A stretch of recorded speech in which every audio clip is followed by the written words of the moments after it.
Welcome, everyone, to a Big Ten Network off-season chat, actually almost into the preseason.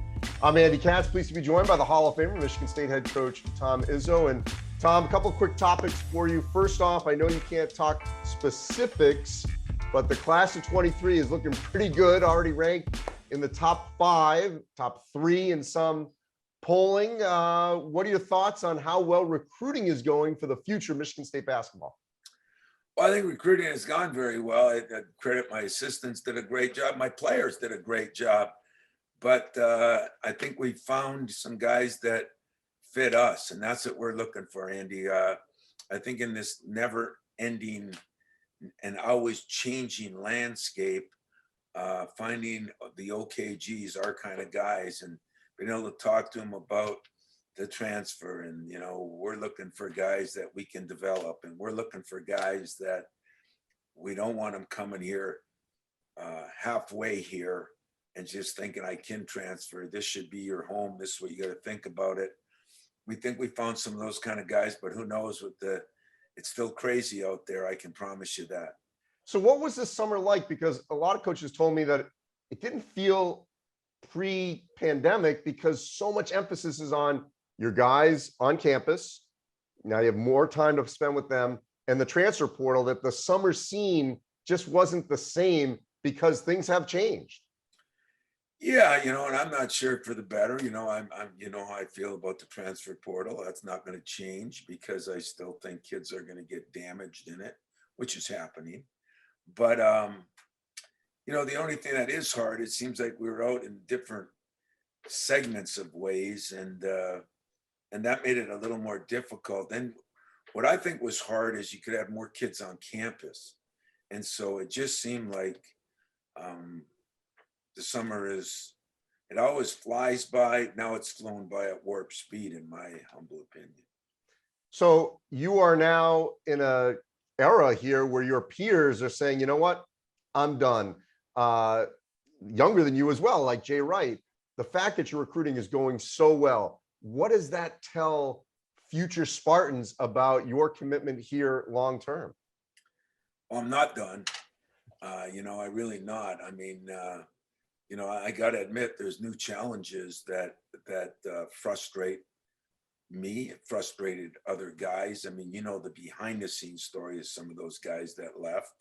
Everybody can say what they want to say, but I still will always proclaim this is not good for basketball.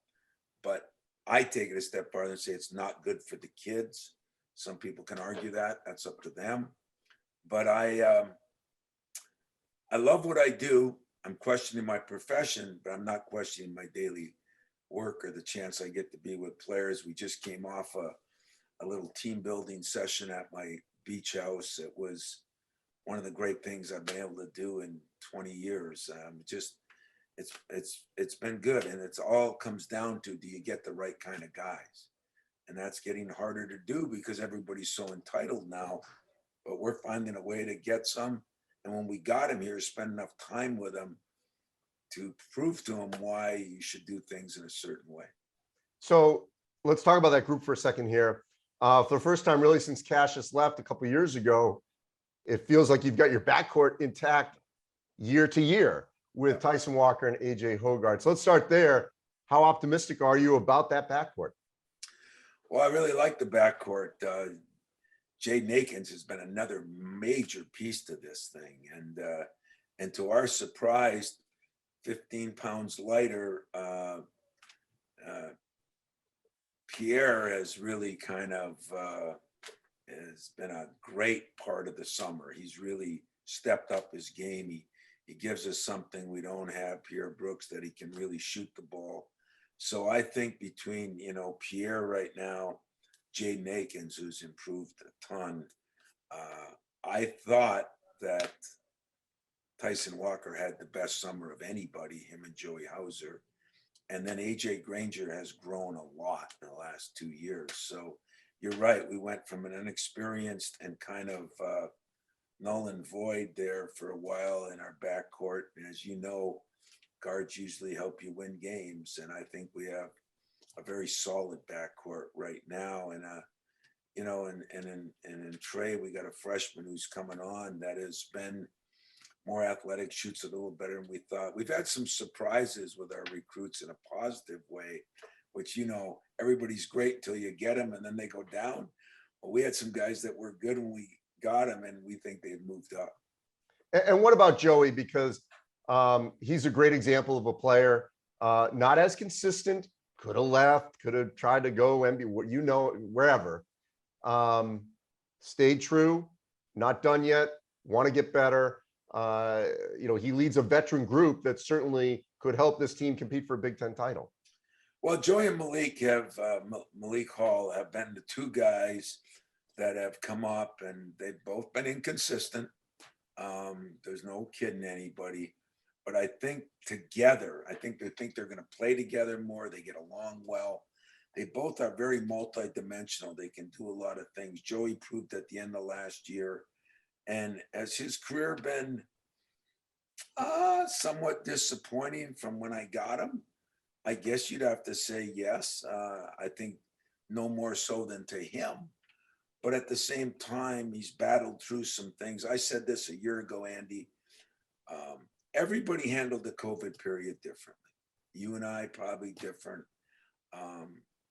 He was one kid, I thought him and Malik both, that it really affected. And so you can't hold that against them. That's just part of life. But it's, did you stay down or did you build yourself up? Those two guys have had great summers. Joey's had, to me, a phenomenal summer. Now, whether he can carry that in, that's what we're going to find out. But I like the progress Walker made. I like the progress Hauser made. And Akins have taken the biggest jumps.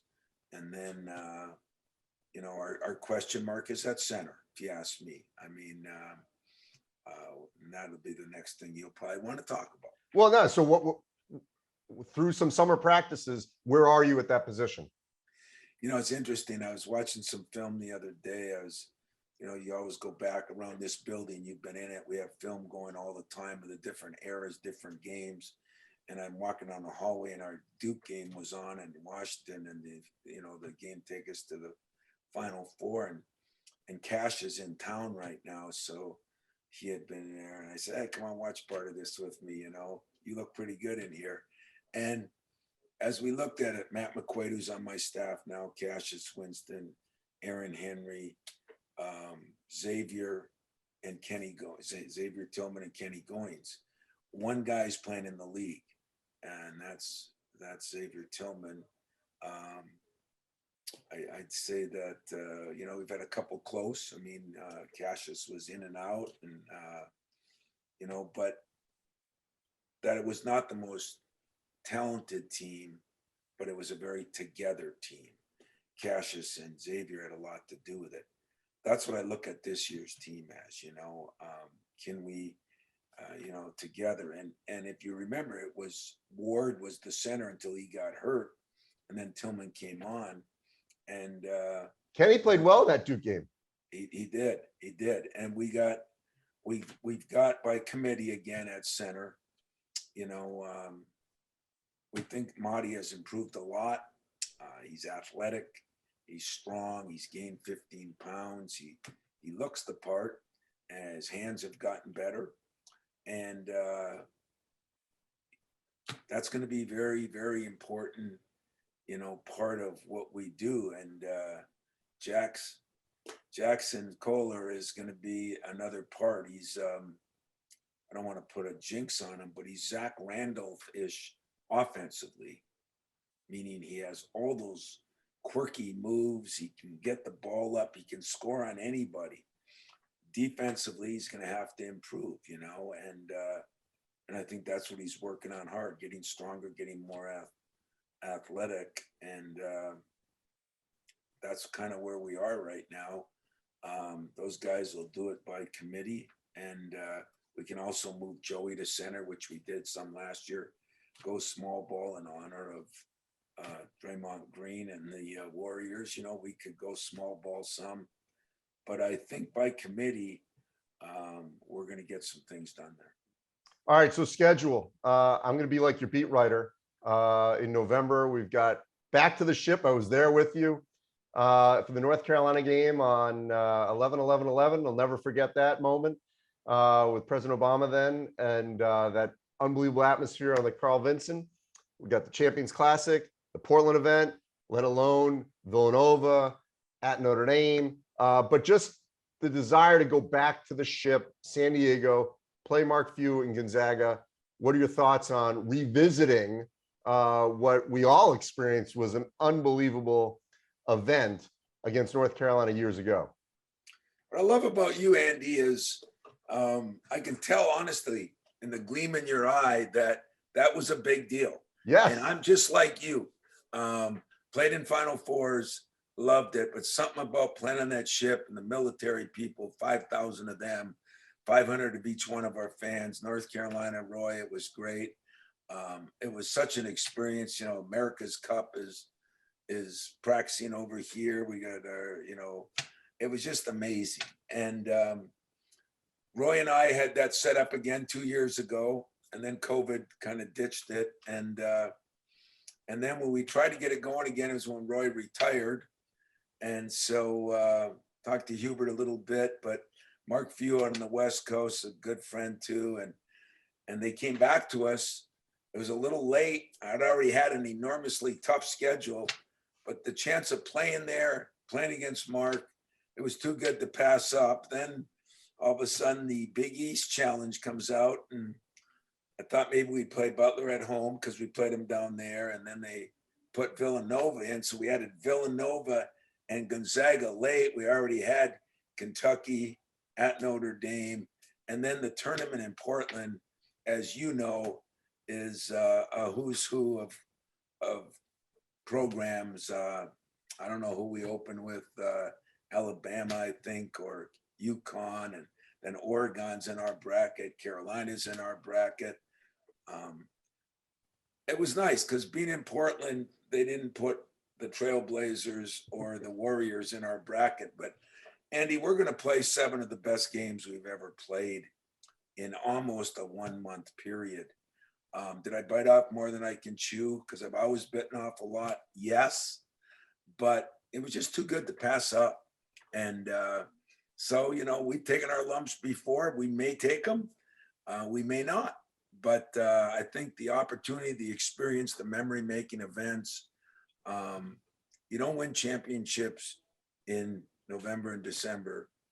It helps you prepare to win them in February and March. So that's the theory. All right, last thing, Tom. Hopefully we're all healthy in a couple of years and doing what we love. What are the chances you will coach at Pauley Pavilion in a league game against UCLA and then over the Galen Center against USC? Your thoughts on UCLA and USC? Well, I coached there once. I'm going to do it again. I'm going to get to do it again. But Magic kind of set up a game back, you know, when Ben Holland was there. And so we set up the game, and then 2 months later decided that was going to be the night they named the court after John and Nellie Wooden.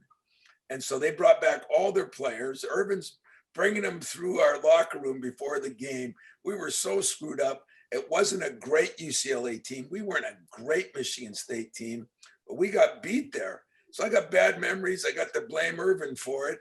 But it was a hell of an event again, you know, and that's what I say. I've gotten a chance to play in so many good events, but it's going to be weird. It's going to be strange having them in the league. You know as much. You probably know more about it than I do. Survive in advance. Got to do what you got to do. Survive in advance. You get to play them. You get to figure out what the Pac-10 teams are all about. I know one guy that is excited, and that's Magic. He's, you know, and he'll host us at his house. We'll have a hell of a party and probably not have a chance to win the game, but it'll be a good experience. But I'll be there. It's great to see you. You look great, look well rested, and can't wait to see you in person here this fall. Well, I know you'll be at a lot of those games, Andy. I appreciate all you've done for all of us. You're great at what you do. Hopefully we'll give you something to feel good about this year. All right, thanks, Tom. See you, buddy.